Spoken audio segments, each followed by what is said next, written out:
বরিশালে ধীরে ধীরে বাড়ছে ডেঙ্গুর প্রকোপ। চলতি বছরে বিভাগে আক্রান্ত ৪,৫০০-এরও বেশি মানুষ।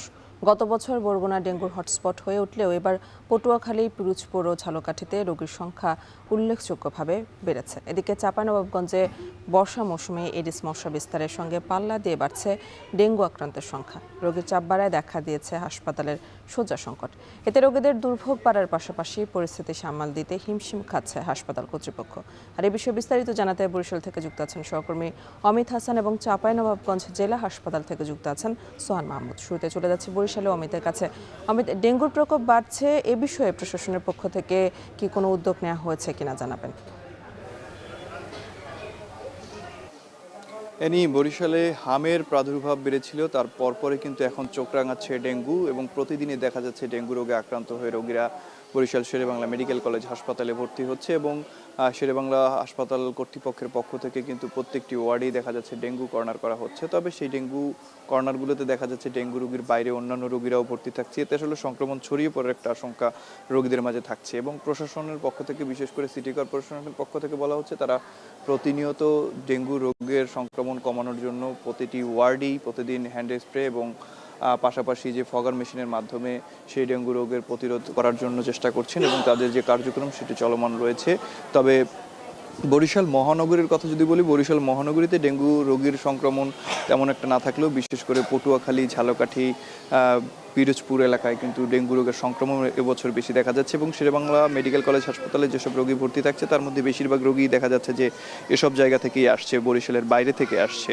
এবং বরিশাল বিভাগের কথা যদি বলি, বরিশাল বিভাগে চলতি বছরে এখন পর্যন্ত দেখা যাচ্ছে ৪,৫০০-এর অধিক রোগী কিন্তু ডেঙ্গু রোগে আক্রান্ত হয়েছে। পাশাপাশি ৮ জন রোগী এখন পর্যন্ত মারা গিয়েছে এবং গতকালকেও আমরা দেখেছি যে বরিশাল শেরেবাংলা মেডিকেল কলেজ হাসপাতালে ৪০ জন রোগী ভর্তি রয়েছে এবং এরকম পরিস্থিতি কিন্তু বরিশালের বিভাগের বেশ সব জেলার হাসপাতালগুলোতেই একই অবস্থা এবং চিকিৎসকরা বলছেন যে তাদের পাশাপাশি, চিকিৎসকদের পাশাপাশি আসলে জনগণের সচেতনতা বাড়াতে হবে, নগরবাসীর সচেতনতা বাড়াতে হবে, প্রশাসনের পক্ষ থেকে জোরদার করতে হবে তাদের মশক নিধন কার্যক্রম। তাহলে আসলে এই সংক্রমণ থেকে কিছুটা মুক্তি পাওয়া সম্ভব এবং তারা বলছেন যে এখন পর্যন্ত যে রোগীর চাপ রয়েছে তাতে তারা মানে খুব ভালোভাবেই তারা যে চিকিৎসা সেবা সেটি দিতে পারছেন। তবে রোগীর সংক্রমণ বাড়লে আসলে শয্যা সংকট তৈরি হবে, সেক্ষেত্রে কিছুটা সমস্যার সম্মুখীন হবে তারা। তবে এখন পর্যন্ত যে কটা মেডিসিন ওয়ার্ড রয়েছে সব ওয়ার্ডগুলোতেই দেখা যাচ্ছে যে ডেঙ্গু কর্নার করা হয়েছে, সেইখানেই কিন্তু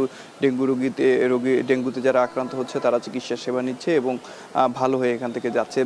বিশেষ করে দেখা যাচ্ছে জ্বর, গায়ে ব্যথা সহ বিভিন্ন রোগী কিন্তু আক্রান্ত হয়ে এই শেরেবাংলা মেডিকেল কলেজ হাসপাতালে এসে রোগীরা ভর্তি হচ্ছে। এবং একটু জানিয়ে রাখি যে বরিশালের অন্যান্য যে হাসপাতালগুলো রয়েছে, বরিশাল বিভাগের জেলা উপজেলা পর্যায়ে যে হাসপাতালগুলো রয়েছে সেখান থেকেই আসলে রোগীরা কিন্তু এই শেরেবাংলা মেডিকেল কলেজ হাসপাতালে আসছেন উন্নত চিকিৎসার জন্য, যার কারণে দেখা যাচ্ছে যে এখানে রোগীর চাপটি আসলে সব ক্ষেত্রেই কিন্তু বাড়ে। আমরা হামের সময় দেখেছি এখানে রোগীর চাপ বেশি ছিল, অনেকে মেঝেতেও চিকিৎসা সেবা নিয়েছেন এবং এই পরিস্থিতি কিন্তু ডেঙ্গুর ক্ষেত্রেও হয়েছে। ডেঙ্গুর সংক্রমণ যত বাড়ছে দেখা যাচ্ছে রোগীর চাপ বাড়ছে এবং অনেকেই দেখা যাচ্ছে শয্যা না পেয়ে আসলে মেঝেতে চিকিৎসা সেবা নিতে বাধ্য হচ্ছেন এবং কিছুটা ভোগান্তির কথা বলছেন। পাশাপাশি একটু জানিয়ে রাখি যে একই ওয়ার্ডে আসলে অন্যান্য রোগী রাখার কারণে সংক্রমণ ছড়িয়ে পড়ার কিছুটা শঙ্কা প্রকাশ করছেন যারা রোগী কিংবা স্বজন রয়েছেন তারা।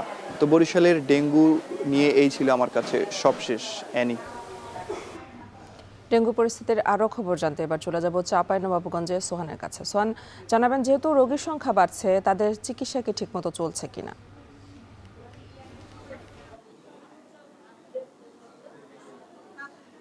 গত 15 দিনের বেশি সময় ধরেই চাঁপাইনবাবগঞ্জে বেড়েছে ডেঙ্গুর প্রভাব। সবচেয়ে বেশি এখানকার পৌর এলাকায় বেশি আক্রান্ত হয়ে রোগীরা আসছেন। প্রতিদিনই 20 থেকে 25 জন রোগী এই সদর হাসপাতালে এসে ভর্তি হচ্ছেন, অনেকেই চিকিৎসা নিয়ে বাসায় ফিরে যাচ্ছেন। তবে এখানে আইসোলেশন কিংবা বেড সংখ্যা অত্যন্ত কম হওয়ার কারণে রোগীরা মেঝেতে শুয়ে বসে চিকিৎসা নিচ্ছেন। এছাড়াও আসলে ডেঙ্গু পজিটিভ হলে কিছু টেস্টের প্রয়োজন হয়, সিবিসি বিশেষ করে। এই টেস্টটিতে আসলে রোগীর শরীরে প্লাটিনেট কত আছে সেটি দেখা হয়। এই টেস্টটিও কিন্তু হাসপাতালের যে যন্ত্রাংশ সেটি নষ্ট হয়েছে। নষ্ট হওয়ার কারণে এখানকার রোগীদের বাইরে গিয়ে করাতে হচ্ছে, এতে রোগীদের ভোগান্তি বাড়ছে।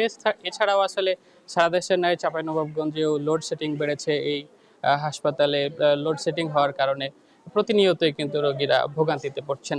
আমরা সকাল থেকে রয়েছি চাঁপাইনবাবগঞ্জ জেলা সদর হাসপাতালে। আমরা যে ওয়ার্ডটিতে রয়েছি এই ওয়ার্ডটি পুরুষ ওয়ার্ড। আমরা সকাল থেকে এসে দেখতে পেয়েছি একটি ওয়ার্ডের বিপরীতে 2 থেকে 3 জন রোগী ভর্তি রয়েছেন। এতে কিন্তু ভোগান্তি বাড়ছে। লোডশেডিং যেহেতু সারা দেশব্যাপী চলছে, হাত পাখার বাতাস দিয়ে তারা এই কোনো রকমে এখানে রয়েছেন। তবে অনেকেই আসলে চিকিৎসা নিচ্ছেন না, এই কারণে সংক্রমণ আরো বাড়ছে বলে আমাদেরকে জানিয়েছেন এখানকার চিকিৎসকরা। চিকিৎসকদের সঙ্গে বারবারই সকাল থেকে কথা বলছিলাম, তারা বলছেন পৌর এলাকার আসলে ড্রেনেজ ব্যবস্থা অত্যন্ত খারাপ চলছে। বর্ষা মৌসুম, এই বর্ষা মৌসুমে বাসার আনাচে কানাচে এবং ড্রেনেজ ব্যবস্থায় প্রচন্ড রকমের জমা হয়েছে জলবদ্ধতা। এই জলবদ্ধতার কারণে আসলে এডিস মশার উপদ্রব বাড়ছে। এই এডিস মশার উপদ্রব বাড়ার কারণে লার্ভা জন্ম নিচ্ছে, এ থেকে ডেঙ্গু রোগীও বাড়ছে। এই চাঁপাইনবাবগঞ্জ সদর হাসপাতালে 21 জন রোগী ইতিমধ্যে ভর্তি রয়েছেন। তো এই ছিল আমার কাছে চাঁপাইনবাবগঞ্জ সদর হাসপাতাল থেকে সবশেষ পরিস্থিতি। তো সে ডেঙ্গু পরিস্থিতি নিয়ে জানাচ্ছিলেন সহকর্মীরা।